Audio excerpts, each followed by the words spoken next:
આણંદથી સમાચાર આનંદાલય વિદ્યાલયમાં વાલીઓએ હોબાળો મચાવ્યો। એડમિશન માટે લેખિત ઇન્ટરવ્યુ લેવાયાના આરોપ સાથે હોબાળો મચાવવામાં આવ્યો છે।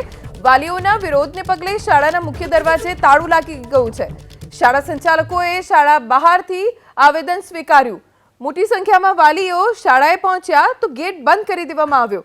શાળા સંચાલકો મળવા તો આવ્યા વાલીઓને, પરંતુ ગેટ બંધ રાખીને ગેટની બીજી તરફથી આવેદનપત્ર સ્વીકારવામાં આવ્યું, જેના કારણે વાલીઓનો ગુસ્સો વધુ વધ્યો। સંચાલકોએ શાળા બહારથી આવેદનપત્ર સ્વીકાર્યું છે અને વાલીઓની માંગ ઉપર વિચારણા કરવાનું આશ્વાસન આપ્યું છે।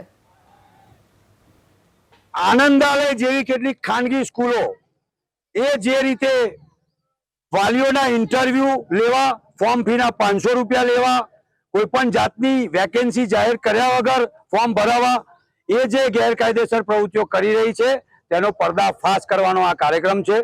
અને આ એમનું ઇન્ટરવ્યુ ફોર્મ છે લેખિતનું, જેમાં 50 પ્રશ્નો કર્યા છે અને ઘણા ગંભીર વિષયોને ઉત્પન્ન કરે એવા પ્રશ્નો આમાં છે, જેને હું સખત શબ્દોમાં વખોડું છું।